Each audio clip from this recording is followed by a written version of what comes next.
querría empezar agradeciendo a los estudiantes la invitación para venir aquí. La verdad es que, en fin, recibo invitaciones de muchos colegas, pues no sé, de muchos otros sitios que quieren que vaya a dar charlas o conferencias o similares, ¿no? Y muchas veces, la mayor parte de las veces, uno se tiene que inventar algún tipo de excusa para no ir, ¿no? Hay sitios que realmente uno no quiere ir. Y ya cuando uno es joven y está haciendo currículum, como decía el rector, pues a veces hay que ir a las conferencias, sitios similares, ¿no? Ya a partir de una cierta edad, lo que a uno le gusta es ir a los sitios donde se lo pasa bien, ¿no? Excepto en los lugares donde son los estudiantes los que te invitan para hablar. O sea, realmente hay que, en cierto modo, hay que asegurarse el relevo. Y entonces creo que es importante el poder hablar a alumnos que están estudiando física. Y creo que lo interesante de este tipo de charlas, al menos es lo que a mí me parece, es intentar llevarles lo más rápido posible a la frontera del campo. Es decir, no hace falta hablar de demasiadas fórmulas ni cosas muy complicadas para darse cuenta fácilmente, sobre todo para personas que tienen una pequeña formación en física, de dónde están los desafíos o los problemas del campo que la persona representa. Evidentemente, por formación, yo estoy más metido dentro de la física de partículas, la cosmología, la física matemática. Les voy a hablar de los desafíos en esos campos. Evidentemente, no vayamos a pecar de arrogancia. Hay otros campos de la física que tienen desafíos tan importantes o más que estos. Lo que pasa es que estos son los que yo puedo hablar de cosas que por lo menos entiendo un poco mejor. Antes de empezar, les quería decir que tengo tendencia a hablar muy rápido. Entonces, si ven que acelero, lo que tienen que hacer es hagan preguntas, levanten la mano, hagan ruido, hagan alguna cosa, para que yo más o menos me dé cuenta, ¿no? Pero vamos, desde el punto de vista conceptual, esto va a ser como una montaña rusa. Espero, ¿no? O sea, lo que pretendo hacer es no que entiendan todo lo que voy a contar, porque tampoco lo entiendo yo. O sea, las conferencias normalmente están divididas en 4 partes. La primera la entiende todo el mundo. La segunda, los alumnos. La tercera, los profesores. Y la cuarta no la entienden el mismo conferenciante, ¿no? Entonces, digamos, vamos a ir progresando de forma que poco a poco me iré desconectando yo también del tema, porque hay cosas que les presentaré, pero que no entiendo. Lo que es importante es que no hace falta, como decía, ni fórmulas ni estructuras técnicas muy complejas para poder entender dónde están los problemas, al menos dónde están los problemas que creemos que son la frontera. Porque también puede ser que estamos totalmente engañados, o nos engañamos a nosotros mismos, y que eventualmente, con los experimentos que se están haciendo, pues que se van a llevar a cabo, que se están llevando a cabo en esta década, nos encontraremos con que quizás muchas de las cosas que pensábamos que eran la frontera y problemas absolutamente fundamentales, resulta que eran cosas que eran totalmente irrelevantes. Eso es lo que sucede con la investigación. O sea, en la investigación, los políticos en general piensan que uno dice, bueno, pues quiero una vacuna para el SIDA. Le diría a usted 2.000 millones de euros y el año que viene quiero una vacuna para el SIDA. No, es que así no funciona, ¿no? O sea, digamos, meter dinero no es suficiente. La investigación, en cierto modo, es casi un camino aleatorio. Hay algunos afortunados que, por ejemplo, encuentran la idea clave, etcétera, pero, digamos, la manera en la que se avanza es más un proceso, con un proceso de Markov, que no realmente unos caminos directos donde cada uno sabe desde el principio, cuando ha terminado sus estudios, a dónde va a ir, y es una línea recta, ¿no?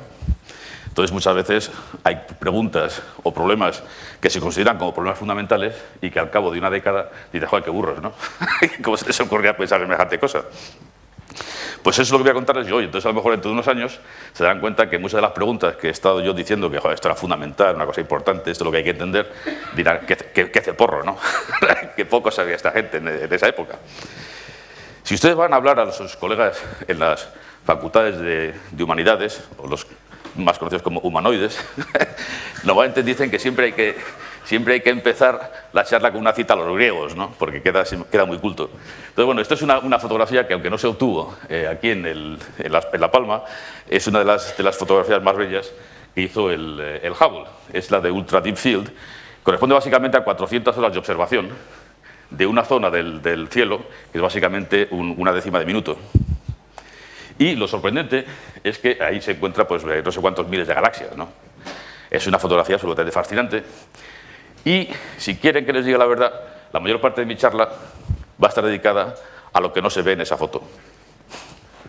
Lo que se ve también es fascinante, pero lo que no se ve es aún más fascinante. Por eso he utilizado esta especie de cita de Heráclito, es que la armonía invisible vale más que la aparente.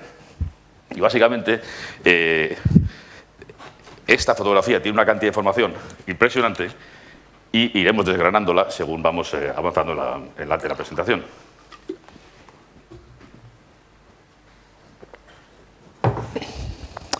Bueno, en cierto modo, Esta fotografía, lo que es curioso, es que de la materia que estamos nosotros hechos, hasta el rector, los políticos y tal, es solamente el 4% de lo que se ve aquí. En cierto modo, lo que hemos descubierto en los últimos 20 años, o sea, cuando se terminó de formular el modelo estándar de física de partículas, cosmología, todos nos sentíamos muy contentos, hasta que empezó a funcionar el satélite COBE, o WMAP y tal y cual. O sea, estábamos muy contentos, joder, qué listos somos, ya lo sabemos casi todo, ¿no? Faltan unos pequeños detallitos. Y cuando empezó a llegar la información de los satélites COBE, WMAP y tal y cual, nos dimos cuenta que el universo tiene un lado oscuro gigantesco. De hecho, el lado oscuro está por todos los lados, ¿no? Y eso fue un auténtico electroshock. Y ahora veremos algunas razones de las por qué, ¿no? De hecho, el mundo oscuro, o el mundo negro, o el lado nublado, como dirían en Galicia, tiene una zoología de lo más exótica. Las cosas más familiares, de hecho, hoy en día son, por ejemplo, los agujeros negros.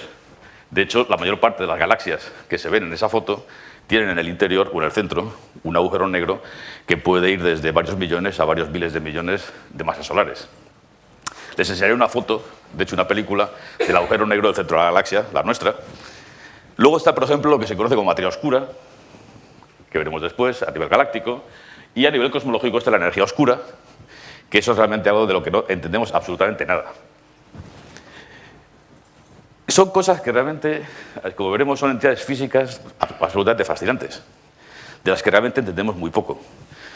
Como veremos después, el 96% de la materia que gravita en el universo es totalmente desconocida. O sea, que hace 20 años estábamos tan contentos y nos queríamos poner medallas y no nos habíamos dado cuenta que no entendíamos ni el 4%. Les voy a demostrar que incluso ese 4% tampoco se entiende.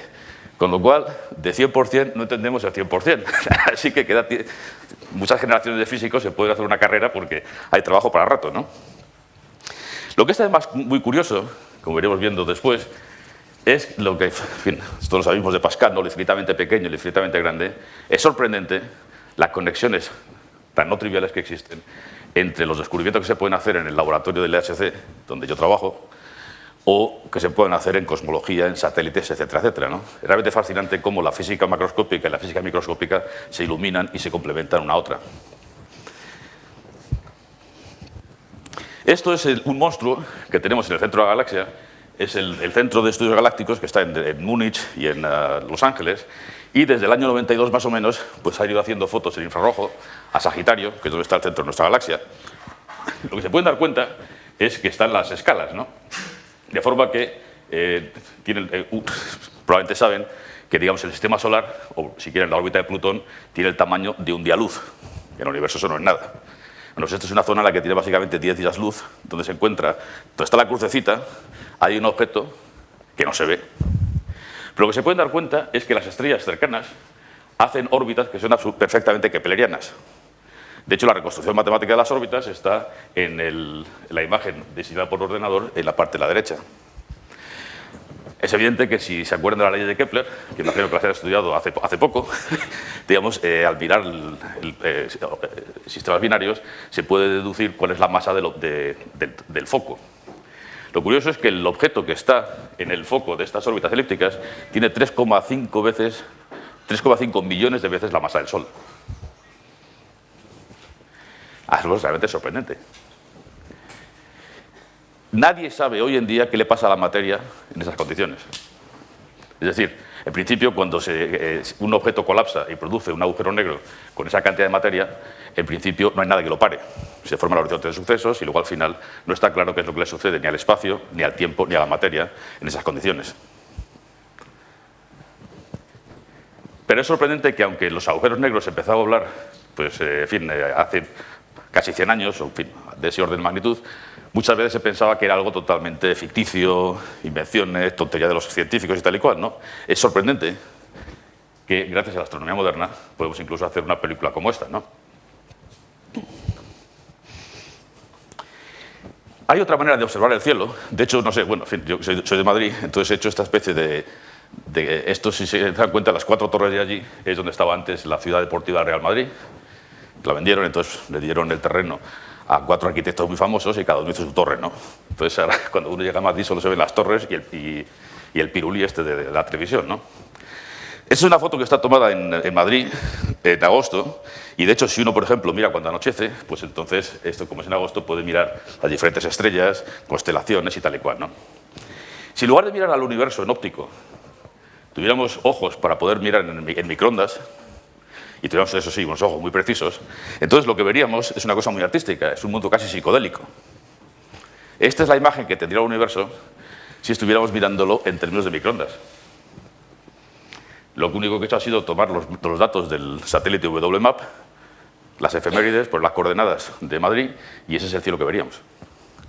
Claro, hay que tener un poquitín de cuidado. Esto es el cielo que veríamos si tuviéramos una precisión de una parte en 100.000, o una parte en 1.000.000. Es decir, esto lo que estamos viendo son las fluctuaciones del fondo cósmico de radiación. Sorprendente que esta imagen nos ha estado acompañando durante toda la historia de la humanidad y nos hemos dado cuenta solamente hace poco que estaba ahí. Esta es la imagen del universo cuando tenía 300.000 años. Ha estado siempre ahí y nos hemos dado cuenta hace 20 años. O 30 años. La cantidad de información que hay contenida en esta foto es absolutamente un hito en la historia de la ciencia, como iremos viendo poco a poco, ¿no? Pero es francamente sorprendente que es justamente la fotografía que estamos viendo aquí, es lo más lejos que podemos ver en el universo si miramos en frecuencias electromagnéticas. Es justamente el momento en el que el universo estaba suficientemente frío como para que los protones y los electrones formaran átomos. Antes, evidentemente, era una especie de plasma de partículas cargadas y de luz, que estaban en equilibrio, pero según se va enfriando, la capacidad de reacción, hay que comparar la capacidad de reacción y la capacidad de expansión, llega un momento en que las reacciones no se pueden mantener para mantener el equilibrio, los átomos, las partículas cargadas forman átomos neutros, y entonces la radiación se desacopla. Esa radiación que se desacopló, no en ese momento, pero en ese periodo de tiempo, es exactamente lo que estamos viendo. Si pudiéramos mirar los fotones que están en esta habitación, de esos fotones que vienen del fondo de radiación cósmica, habría algo así como 440 por centímetro cúbico. Y de hecho, en las televisiones, la nieve que se ve a veces en la televisión entre canales, mucha de esa nieve es justamente microondas que vienen del fondo de radiación cósmica. Es realmente fascinante. De hecho, fíjense ustedes que aquí sin tomar LSD ni chutarse nada, es una experiencia totalmente psicodélica.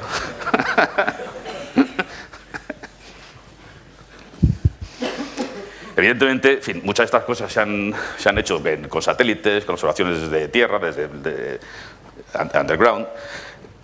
De hecho, probablemente lo conocerán, pero en fin, los primeros que observaron esto fueron dos ingenieros que no estaban ni siquiera buscándolo, que eran Penzias y Wilson, y fueron los que le dieron el Nobel. Estos eran cerca de Princeton, y esa gente trabajaba para Bell Labs, estaban haciendo justamente comunicaciones con satélites, comunicaciones, etcétera, etcétera, ¿no? Y en esta antena de microondas se encontraron que había un ruido de fondo que no entendían. Unos cuantos kilómetros al lado estaban los físicos de Princeton, Wilkinson, Peebles, Dicke, etcétera, que estaban justamente buscando el fondo de radiación cósmica, porque ellos sí que sabían sobre el Big Bang y sabían que tenía que haber un fondo de radiación. Lo curioso es que los que lo encontraron fueron estos. A este les dieron el premio Nobel y a los otros dieron las gracias por explicarlo.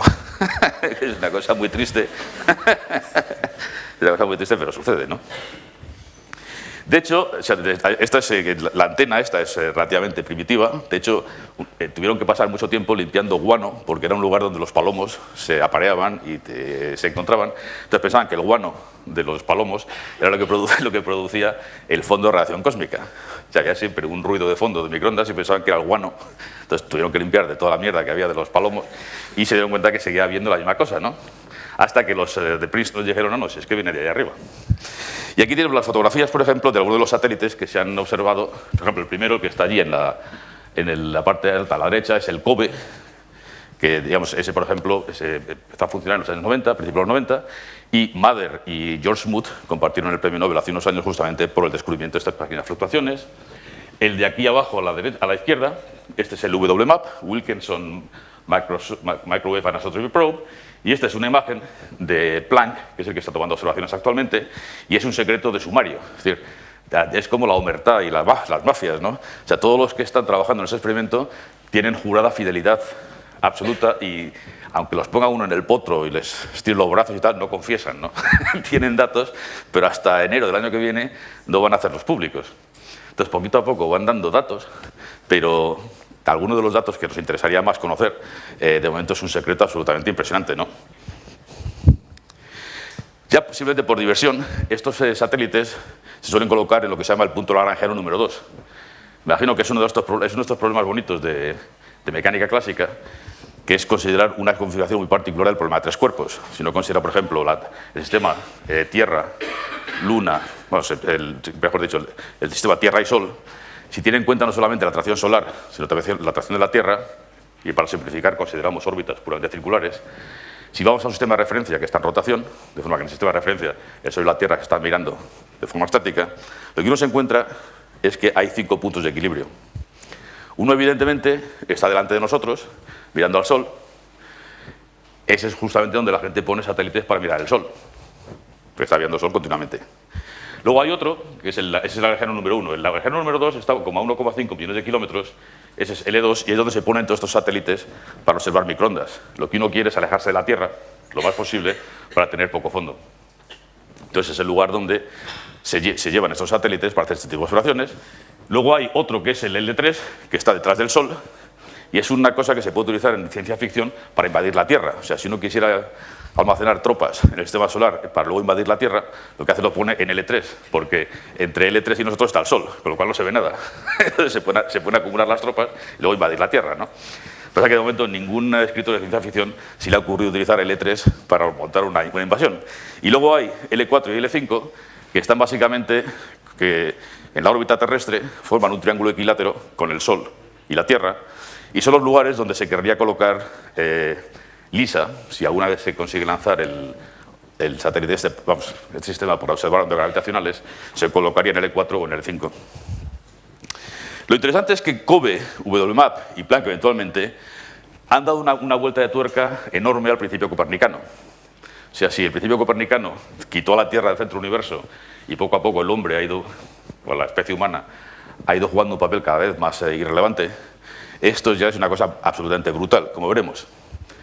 Como decía antes, el fondo de radiación cósmica es como si fuera una especie de eco del Big Bang, y lo que es interesante es que podemos empezar a preguntarnos de dónde viene toda la estructura que vemos a nuestro alrededor.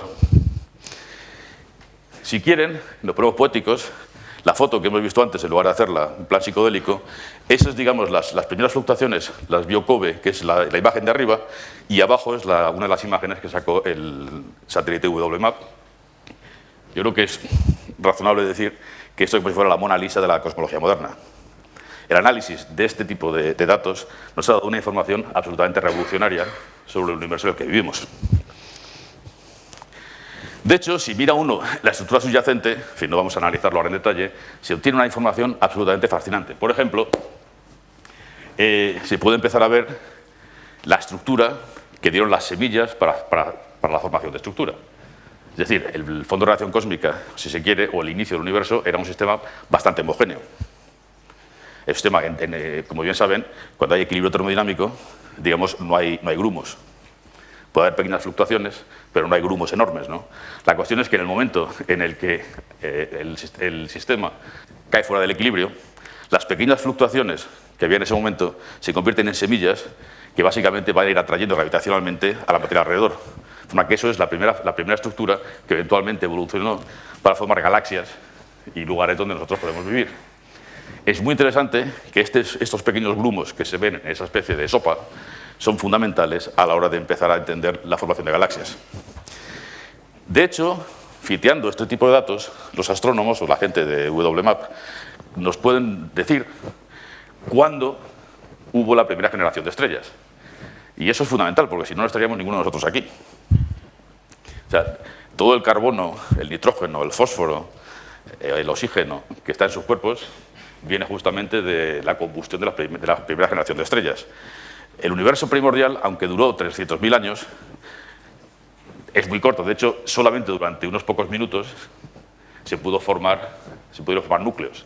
Y básicamente lo único que se formó fue hidrógeno, helio, o sea, el hidrógeno es básicamente el 75%, helio como el 23 o 24%, un poquito de deuterio, de tritio, de litio, etc. Pero básicamente solo se formaron elementos muy ligeros. Es decir, todo el hidrógeno que tienen en sus cuerpos o que está en el agua es de origen cósmico. Vamos, de origen primitivo, de origen primigenio, ¿no? Mientras que todos los otros núcleos pesados que están en nuestros cuerpos, o en las mesas, son de origen nuclear. O sea, por eso hay esta especie de frase famosa de Carl Sagan, que somos polvo de estrellas. No es poético, es cierto. Ninguno de los núcleos pesados que tenemos en nuestros cuerpos vienen más que de este tipo de cosas, ¿no? Lo sorprendente es que después de ver todo este tipo de secretos, el universo se vengó de una manera absolutamente brutal, que es cuando el señor Einstein entra en escena. Si uno mira la primera ecuación de las ecuaciones de Einstein, básicamente lo que está haciendo es una manera es como un cómputo de todo lo que gravita. Según las ecuaciones de Einstein, según la teoría general de la relatividad, todo lo que tiene energía gravita. Y eso es lo que dice la primera ecuación de la relatividad general. Si se las han estudiado alguna vez, es la componente 0,0 o tiempo-tiempo de las ecuaciones de Einstein. Entonces, podemos mirarla de forma más sofisticada o menos sofisticada, pero básicamente, si se intenta fitear los datos del WMAP con las ecuaciones de Einstein, lo que uno se encuentra es esta ecuación, que es básicamente, en fin, poco omega lambda, omega eta m, omega b. Bueno, lo que significa es, omega b es la materia bariónica, la fracción de la energía del universo que está en forma bariónica, o sea, nosotros, las cosas que vemos. Eso es solo el 4%. El 22,6% es lo que se llama materia oscura. Como veremos ahora, es lo que está asociado justamente a, de hecho, una gran parte ligada a las galaxias. Es lo que permite, por ejemplo, explicar las curvas de rotación de las galaxias y toda otra serie de fenómenos. Lo que es sorprendente es que el 73% de la energía que pesa o que gravita es lo que se llama una energía oscura, que es una especie de presión negativa, que lo que hace es que básicamente el universo empiece a acelerarse y no pare de expandirse nunca. Eso es una cosa absoluta, es como si fuera una detonación, ¿no? Y ahora, a lo mejor resulta que como la forma en la que ustedes analizan los datos tiene errores conceptuales. Evidentemente, cada una de estas partes se han verificado, se han testado de diferentes maneras. Por ejemplo, lo que se conoce como, digamos, si realmente hay materia oscura a nivel galáctico, pues los astrónomos, gracias a Einstein, miran lo que llaman los anillos de Einstein. Básicamente lo ven a la derecha lo que es, o sea, si uno puede tener una galaxia aquí, relativamente aquí, cerca, y una fuente de luz lejana. Entonces, básicamente, a base de la desviación por la fuerza gravitacional de la luz, uno puede ver, digamos, se forman esencialmente al mirar lo que está detrás de la galaxia que está delante, se forman unos anillos debido a la deflexión gravitacional de la luz, y esos anillos, estudiando su estructura, nos permiten saber cuál es la masa del objeto que está delante. Lo sorprendente es que esa masa que está delante es compatible con este 22,6% de materia oscura. Materia oscura que, de hecho, nadie ha visto en los laboratorios, pero que se detecta de forma gravitacional. Evidentemente es oscura porque ni interacciona electromagnéticamente, ni interacciona nuclearmente, ni interacciona débilmente. Por lo que sabemos hasta ahora, solo interacciona de forma gravitatoria. Hay gente, por ejemplo, que dice que lo que habría que hacer es modificar las ecuaciones de Einstein. Hay una cosa que se llama MOND y todo tipo de cosas, ¿no? Pero, en fin, de momento los argumentos son poco convincentes. Aunque, en la investigación, esto no es como las matemáticas o la teología. No hay teoremas. Es decir, a uno le puede gustar mucho o poco lo que se descubre, pero una vez que es un dato o un experimento bien verificado, hay que cambiar la manera en la que uno mira el universo. Esta es otra forma de ver, por ejemplo, la materia oscura, que es justamente, de nuevo, utilizar básicamente la ley de Kepler, o la de gravitación de lo más sencillo, y es tener en cuenta el hecho de que uno puede mirar las estrellas en una galaxia y ver o medir sus curvas de rotación. La curva de rotación le permite a uno calcular cuál es la masa que está dentro de la órbita. Entonces, lo que se ve en estas imágenes es básicamente en estas galaxias lo que uno esperaría como masa, mirando justamente la masa visible o la energía visible, es básicamente lo que está esta especie de curva que decae así, mientras que lo que se observa es que la curva de rotación básicamente nos dice que hay una masa, un halo gigantesco alrededor de las galaxias, que hace que la curva de rotación de las estrellas que están en el borde vaya mucho más rápido de lo que se espera. Curiosamente, el número que se obtiene es compatible con la observación de WMAP. Finalmente, el premio Nobel del año pasado es para el 73%. Estos son los que justamente estuvieron durante años mirando galaxias lejanas, de hecho mirando lo que se llaman como supernova de tipo 1A, que es básicamente como si fuera una candela estándar, y lo que se dieron cuenta es que efectivamente el universo se está expandiendo de manera exponencial ahora, y la expansión corresponde a una expansión exponencial justamente con el 73% que se fiteaba con los datos de MAP. O sea que, digamos, es interesante porque uno hace un fit de los datos de los satélites y luego, evidentemente, las predicciones o las consecuencias son tan brutales que es importante hacer verificaciones independientes de ese tipo de resultados. Y lo que les he contado ahora es justamente una de esas cosas, ¿no? Evidentemente, si no les hablara de esta máquina, mi jefe me echaría, ¿no? Tengo que contarles. O sea, el HC, si quieren, es un microscopio y un telescopio. De hecho, hay una cosa muy divertida. Antes de este acelerador, digamos, el túnel evidentemente se hizo, que son 27 kilómetros de túnel, y antes había un acelerador de electrones y positrones. Se consiguió controlar el haz con tal precisión que se convirtió en el telescopio lunar más caro de la historia, porque se podían ver las fuerzas de mareas. Digamos, el asunto es que al calibrar la energía de los electrones y los positrones que estaban dando vueltas por el haz, si uno quiere hacer física de precisión es importante, porque claro, al colisionar van a producir cantidad de objetos, y si uno quiere saber, por ejemplo, la masa de las partículas que se producen, hay que tener calibrada cuál es la energía de la colisión. Y eso fundamentalmente depende de cuál es el tamaño de la órbita. Entonces, el tamaño de la órbita depende si la Luna está cerca o no, porque justamente hay un efecto de marea. Entonces, se consiguió suficiente precisión como para saber dónde estaba la Luna. O sea, que era como telescopio lunar, y bastante caro. De hecho, una vez que se sustrajo la Luna, entonces había que tener en cuenta que los suizos, que son gente muy cuidadosa, ven que allí está el aeropuerto y luego está el lago. Claro, el lago está lleno de agua.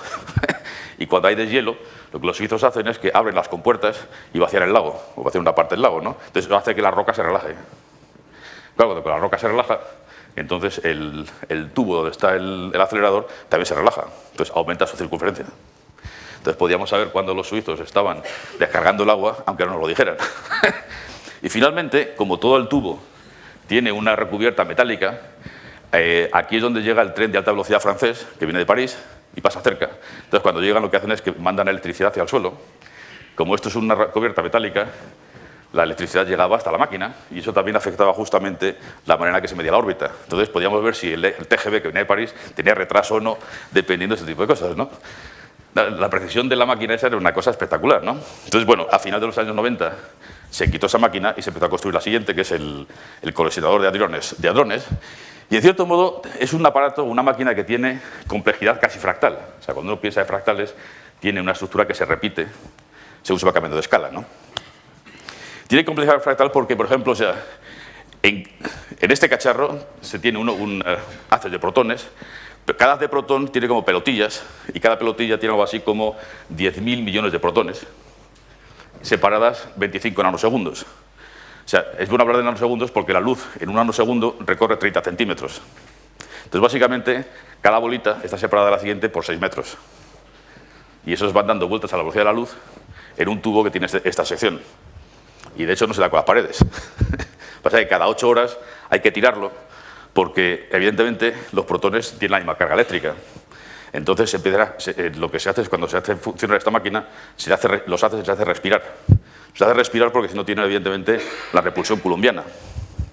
Entonces, solamente se les estruja cuando van a colisionar al lado de los detectores. Entonces, se les estruja, colisionan. De hecho, colisionan 4 veces por vuelta y dan 11.000 vueltas por segundo.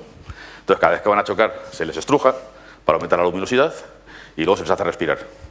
Pero hay momentos, este es uno de estos sistemas dinámicos de los que le gusta a la gente que hace caos. Tiene un número infinito de resonancias y entonces llega un momento en el que se sale uno de la zona de estabilidad, se acuerdan del teorema Cam, de Kolmogorov, Arnold, Moser y tal. Entonces el haz empieza a ser tan caótico que no queremos que nos toque la electrónica, porque es que en este haz con tantos protones es el equivalente de 80 kilos de trinito tolueno. Entonces uno no quiere que 80 kilos de trinito tolueno le entren en la electrónica. Entonces hay un sitio que se llama el dump de los protones y se manda al centro de la Tierra. Entonces hay unas rocas enormes y se lanza el haz por allí y entonces, bueno, pues básicamente al cabo de un rato, que en unos metros se para, ¿no? No hay explosiones.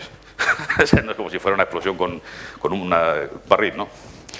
De hecho, le podría contar, o sea, la energía a la que van estos protones finalmente será de algo así como 7 teraelectronvoltios. O sea, básicamente la energía total de cada protón es 7.000 veces su masa en reposo. Le voy a decir que eso es equivalente a 0,9999999 de la velocidad de la luz, pero le puedo hacer un cálculo mucho más divertido. Si, la luz, evidentemente, es lo que va más rápido, incluidos los neutrinos, ¿no? Entonces, la cuestión es que uno podría lanzar a la estrella más cercana, que es Alpha Centauri, que está a 4,2 años luz. Entonces, evidentemente, la luz llegaría antes que el rayo del LHC. La pregunta que uno se puede hacer es ¿cuánto antes llegaría? Y lo curioso es que solo llegaría antes 3 décimas de segundo. O sea, es una manera de darse cuenta que, digamos, la cantidad de energía o la velocidad con la que va este cacharro. De hecho, como le gusta decir a nuestros jefes, hay miles de imanes superconductores. De hecho, es el lugar más frío del universo, de los más fríos, porque se mantiene toda la máquina, que son 27 kilómetros, a la temperatura del helio líquido superfluido. Se mantiene a 1,9 Kelvin. Y la razón por la que se hace por debajo del helio líquido superfluido es porque es la mejor manera de poder absorber fluctuaciones térmicas y fluctuaciones mecánicas. No sé si han estudiado la superfluidez, es un aspecto fascinante de la física, pero no basta con tener sistemas superconductores, hace falta también tener el sistema superfluido. La razón por hacer los superconductores es que los campos magnéticos que se generan son del orden de 8,5 teslas. Evidentemente, eso se puede conseguir con imanes superconductores, pero lo más importante es que es mucho más barato. Porque, como bien saben, la corriente en un superconductor no tiene resistencia. Entonces, una vez que se consigue una corriente de 10.000 amperios, que es la que funciona a través de los imanes, no hay que estar continuamente pagando la factura de la luz para remeter más corriente, ¿no? Si uno está trabajando a 1,9 Kelvin, una vez que se llega a la fase superconductora, la corriente circula sin resistencia, con lo cual la factura nos sale bastante barata.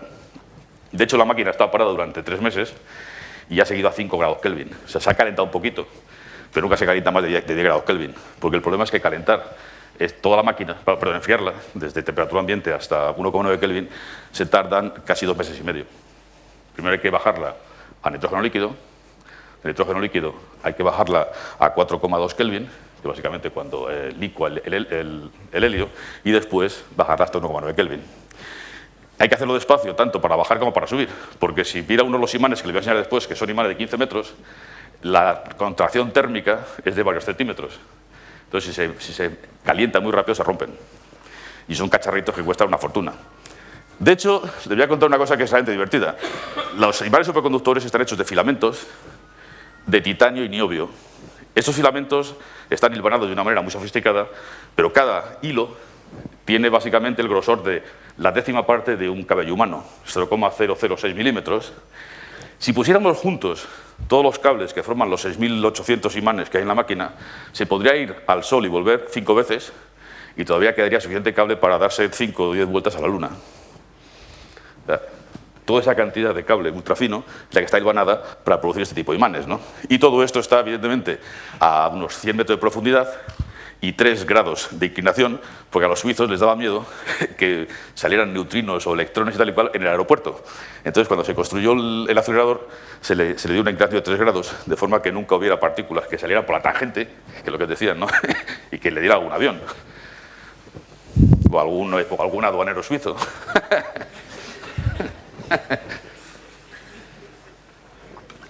Este es un dibujo esquemático de cómo está estructurado el sistema. Es un anillo de unos 27 kilómetros, tiene cantidad de cavernas y hay prácticamente 4 experimentos fundamentales. Entonces, esto, por ejemplo, una visión. Esto, por ejemplo, es un trabajador atlético que se va por el túnel con la bicicleta.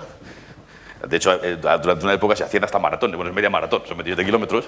Y están básicamente esos tubos tan grandes que ven por ahí, son lo que son los dipolos, que es lo que mantiene la órbita. Estos son los dipolos que hoy en día están funcionando a 5.000 amperios y que generan un campo actual de unos 5 teslas.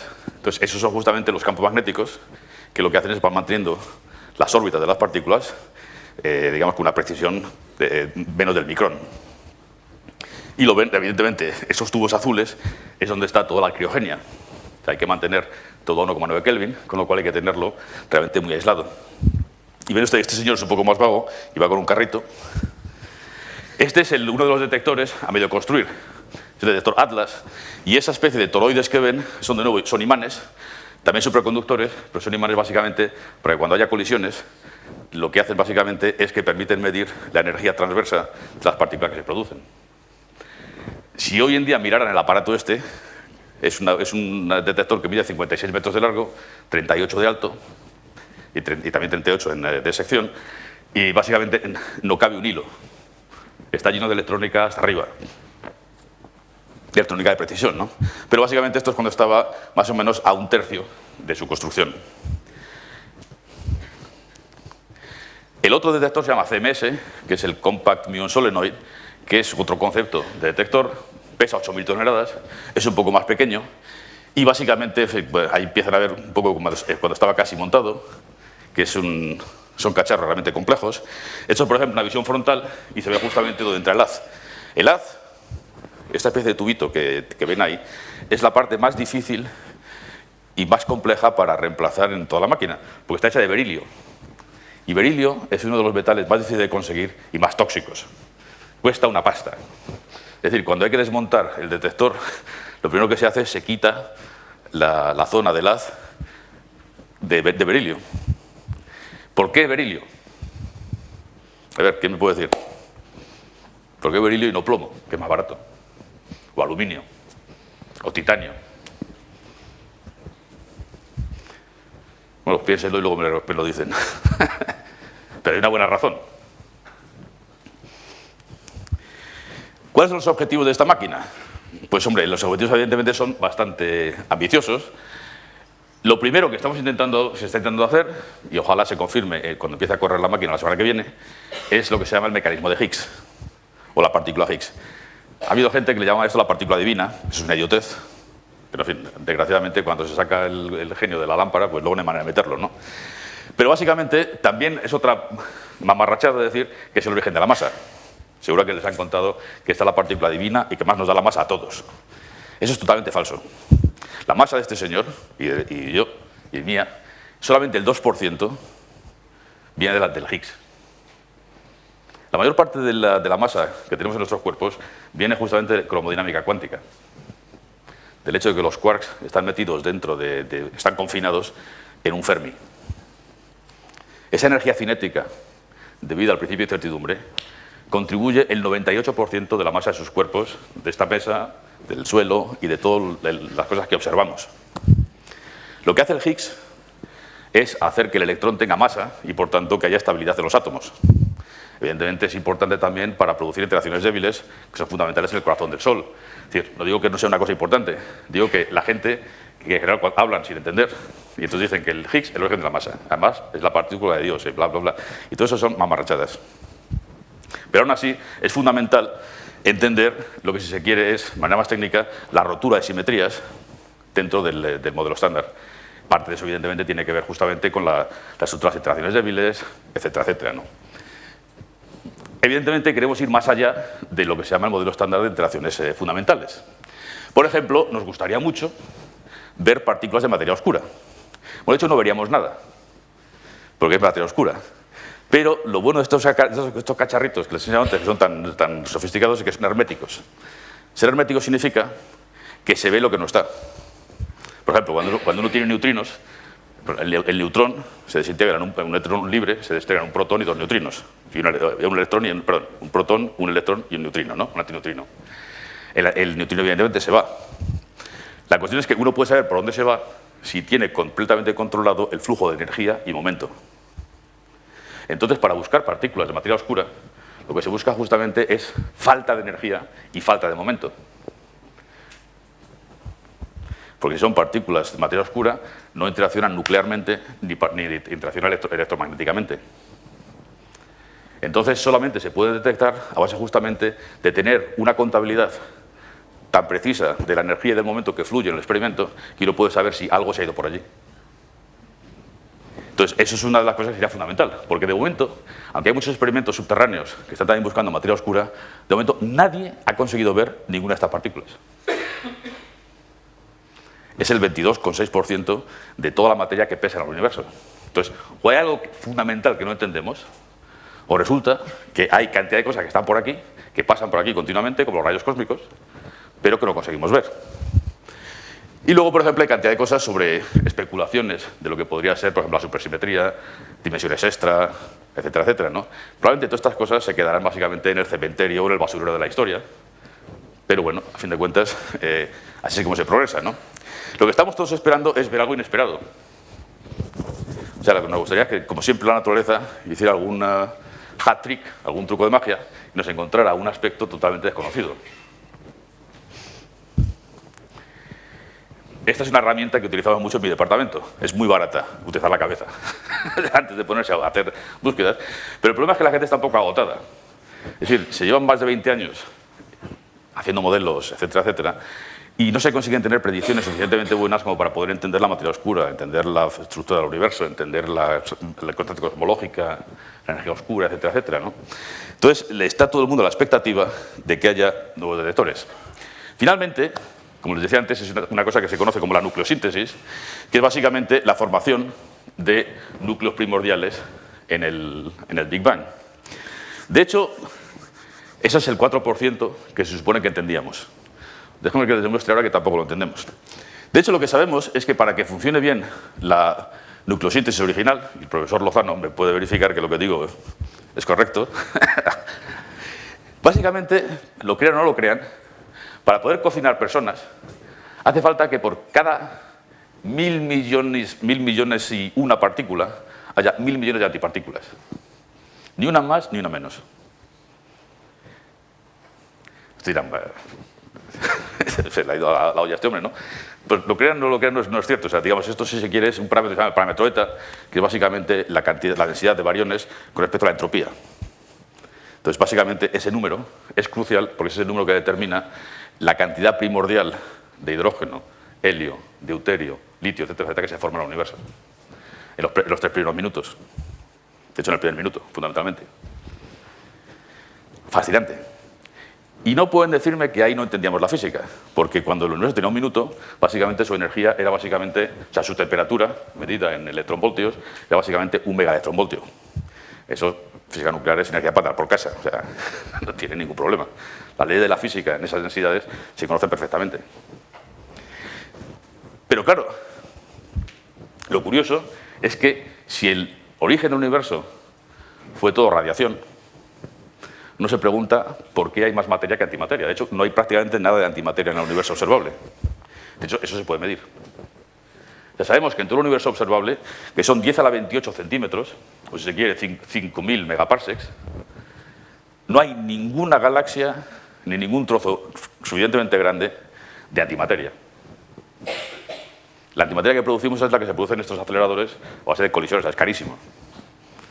Ya, pues, si uno habéis visto ustedes esto de ángeles y demonios, eso de que se lleva el Vaticano, se lleva un gramo de antimateria, bueno, a que eso cuesta una fortuna, vamos, es prácticamente imposible de producir.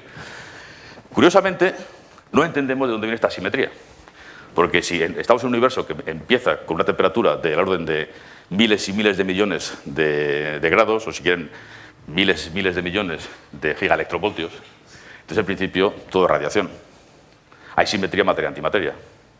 ¿Dónde surgió esta asimetría? Pero además con esta precisión. 1 en 10.000 millones. Nadie sabe. Ese es el 4% que se supone que entendíamos. Así que fíjense cómo andamos, ¿no? No se lo digan a los políticos, porque, en fin. De hecho, otra cosa que es fundamental, eso tiene mucho que ver con nuestra comprensión de la simetría en nuestra comprensión del universo. El señor Magritte, que es el que ha hecho esta fotografía, este retrato, fue un contemporáneo de Dalí, también un hombre que se dedicaba al surrealismo. Entonces, aquí no se sabe realmente qué es lo que quería hacer. Esto se llama el retrato de Edward James. Entonces, una teoría es que Edward James no le pagó el retrato y entonces lo pintó así, ¿no? Solo se le ve la coronilla. Y otra es que, en cierto modo, estaba pensando en justamente la noción de paridad, de imagen especular. De hecho, los neutrinos, por ejemplo, son como los vampiros, no tienen imagen especular.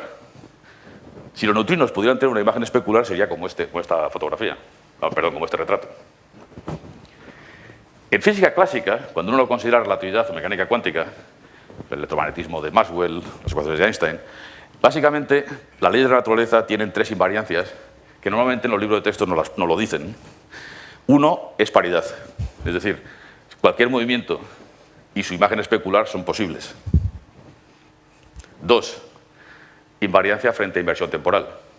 Es algo que evidentemente no se ve normalmente en la vida macroscópica porque hay una flecha del tiempo, pero a nivel de interacciones elementales si hay una trayectoria, su inversa también es posible.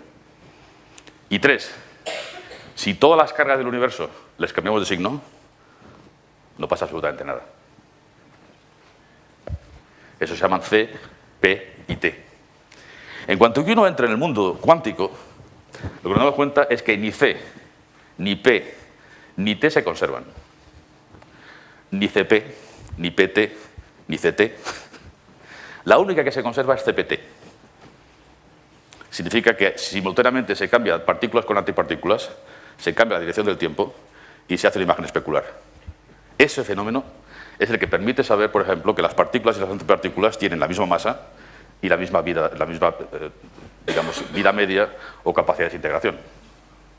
Lo que es absolutamente fundamental para producir asimetría materia-antimateria es justamente lo que se llama violación CP, que es imagen especular y conjugación de carga, o si quieren, lo mismo se puede cuantificar diciendo que hay violación de inversión temporal. Es absolutamente abracabradante. Uno se lo imagina, que tal cosa es tan importante. De hecho, uno de los físicos más famosos del siglo pasado, si uno se plantea la pregunta de por qué estamos aquí, no en el sentido de los teólogos o los filósofos, sino simplemente justamente por qué hay materia y esencialmente no hay antimateria, ¿no? ¿De dónde vienen los bariones y los electrones que hacen nuestros cuerpos? O, por ejemplo, ¿cuándo y cómo se rompió la simetría materia-antimateria? Esto no se sabe. Y, de hecho, uno de los argumentos más bonitos de la física que pueden estudiar en física de partículas son los argumentos de Sájarov, el famoso Sájarov de Premio Nobel de la Paz, etcétera, etcétera, que básicamente uno de los, a lo mejor, de nuevo, como lo digo, en física no hay teoremas. Es decir, esto es como lo pensamos hoy en día. Esta idea de Sájarov es de los años 60 y de momento nadie ha conseguido superar esa manera de entender el origen de la ruptura entre materia y antimateria, ¿no? Pero uno de los prerequisitos fundamentales es que haya rotura de la violación CP. Ok, pues vamos a las máquinas y medimos violación CP.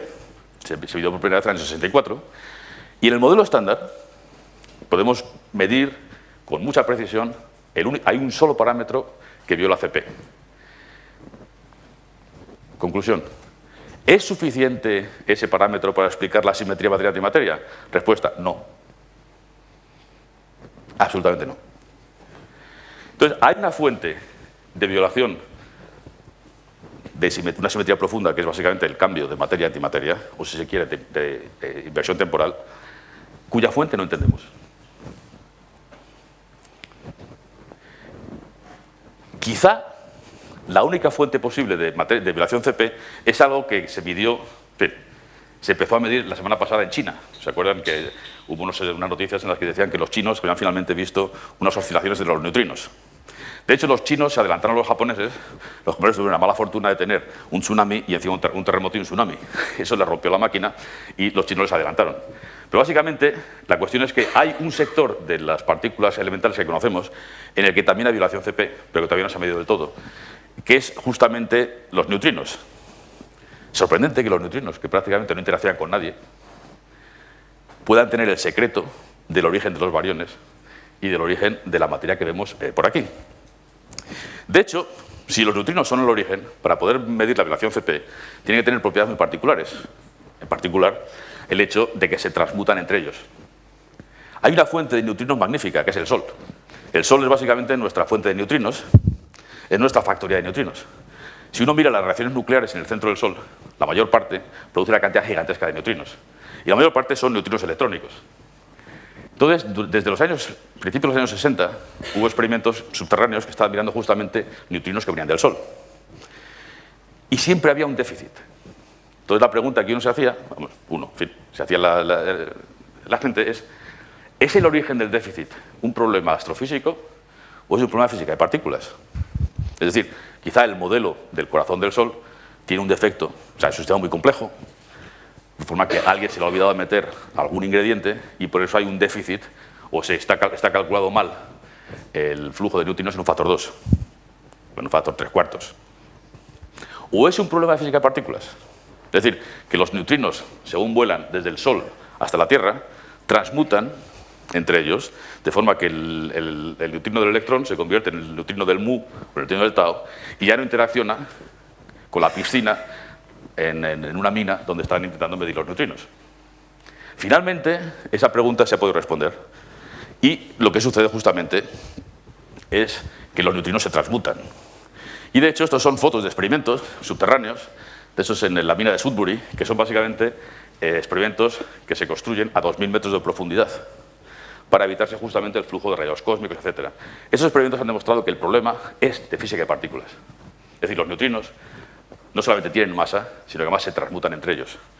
Y eso, en cierto modo, es una bendición, porque al transmutarse entre ellos, también tienen una contribución a la vibración CP.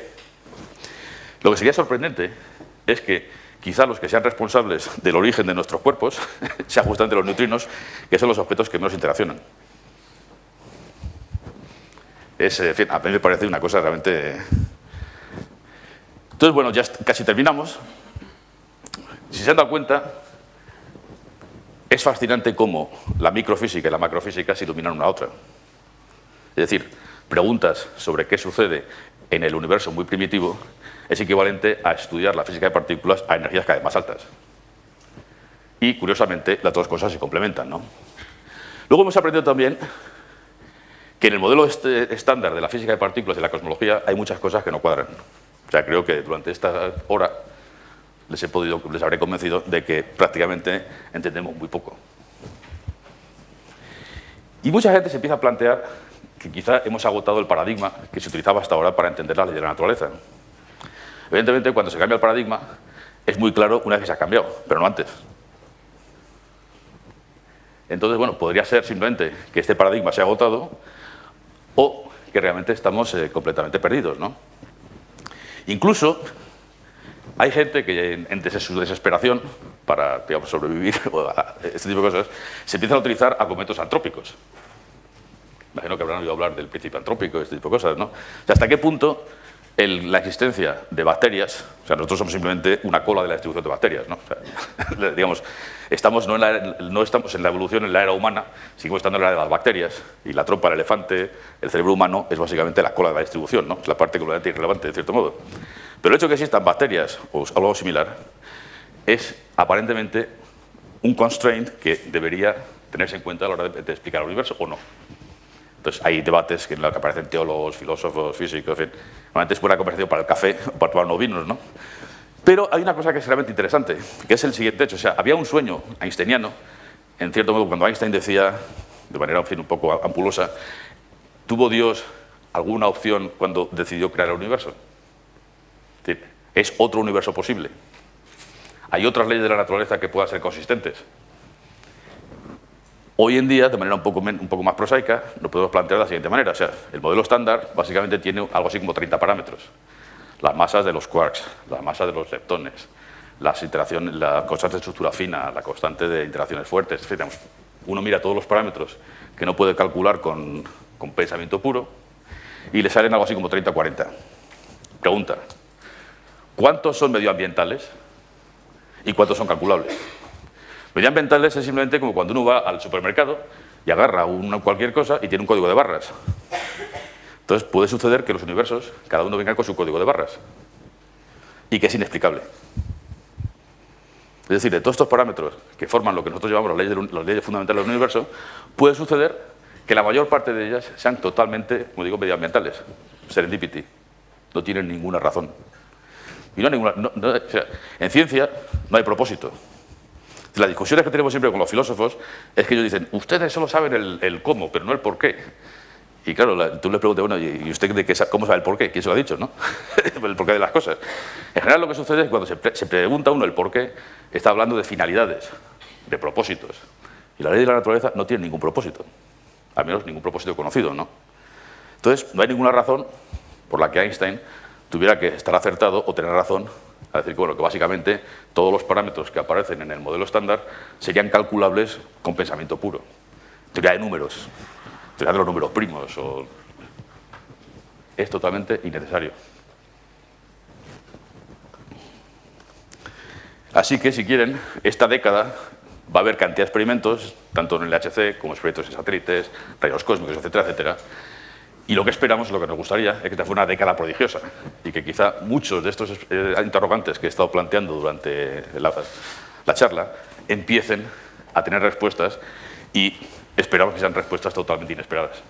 Muchas gracias.